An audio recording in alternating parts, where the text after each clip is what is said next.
ELSO is the Extracorporeal Life Support Organization that started in 1989 in Ann Arbor, Michigan by the founder, Dr. Bob Bartlett. And Dr. Bob Bartlett is the gentleman that started the whole field of ECMO through his research studies, first in Irvine and then when he transferred it all to Michigan.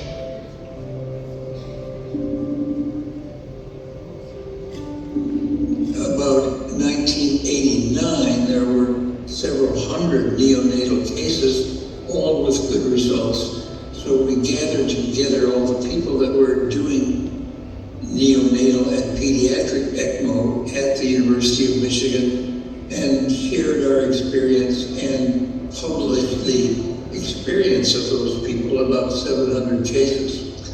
Based on that, we thought we should meet every year to see how we're doing, to share our successes and most importantly our failures so we could improve this technology, and set up that organization. In 1989, we called it the Extracorporeal Life Support Organization, or ELSO. So the chapters really started when we realized there was a global usage of ECMO after it became adapted for adult ECMO.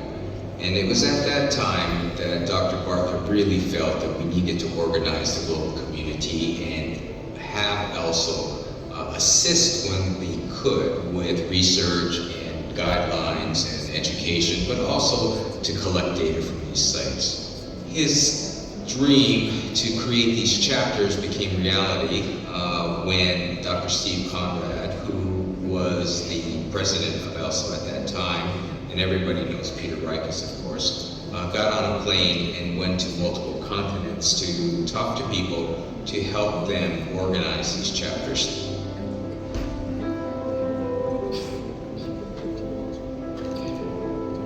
In 2010, they met with Dr. Sunil Punai to really discuss the creation of SWAAC ELSO, but back then it was SWAAC, Southwest Asia Chapter. Dr. Steve Conrad and Peter Reiches got involved with us, and they started participating with us as teaching faculty from there. When they came in, they started discussions about widening the role of ELSO in rest of the world apart from Central ELSO and the European ELSO. So then the discussion started and continued for the next couple of years about which are the countries that should be involved in this chapter of ELSO. We had negotiations about it, where you want to go and where are the boundaries for so-called South Asia, West Asia, ELSO versus Asia Pacific ELSO, like that. So the distinction was made at that point of time. So after that initial distinction in 2013, we officially started with our chapter in the presence of Dr. Steve Conrad and Peter Reiches, and with the blessings of Dr. William Lynch, who was also chairman at that time. Obviously, Bob Bartlett was also part of the information and for taking it forward. His blessings were always there. Dr. Punai was also working in the Middle East at that time. So he had a connection between India and the Middle East, and with that connection, he was able to really create a chapter between the Middle East and India.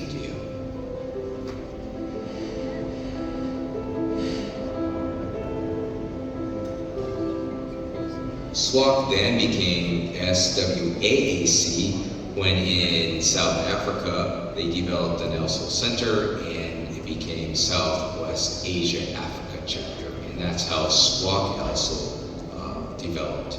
From the beginning itself, Middle East was part of SWAAC chapter, South Asia, West Asia. So the South Asian countries were mainly representing SWAAC countries, which are South Asian Association of Regional Cooperation. So from the beginning itself, Middle East as well as Egypt was with us from the beginning itself. In 2016, there was a proposal to bring Africa and add it to SWAAC charter, and we accepted that. So from SWAC, it became SWAAC.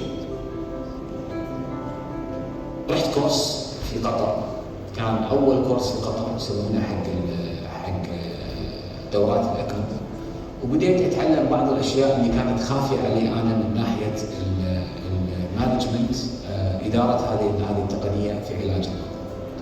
رديت وحملت هذه المعلومات معي أنا من قطر، وكان أيام الدكتور إبراهيم فوزي هو الشخص اللي يدير هذا الكورس في قطر.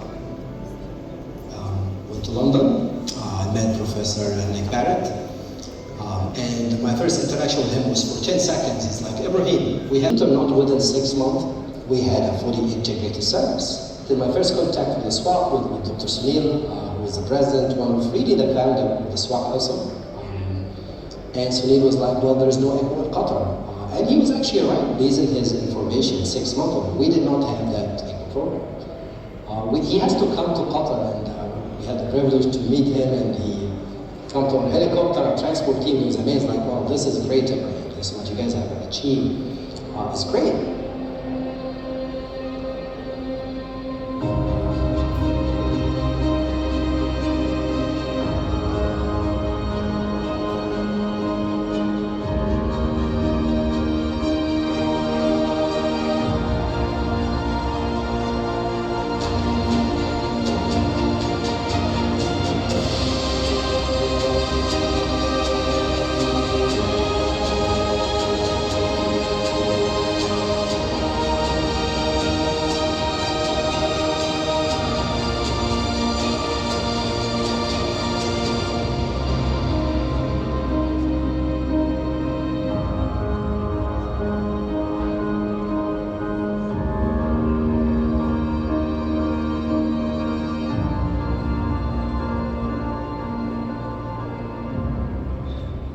وسألته بعض الأسئلة، منو اللي علمكم وشلون بديتوا، وذكر لي شلون كان في طبيب مساعد هو دكتور نيكولاس بارت عندنا الكويت، وقدم لنا بعض المحاضرات، وقال لي ان في دكتور اسمه دكتور ابراهيم فوزي في قطر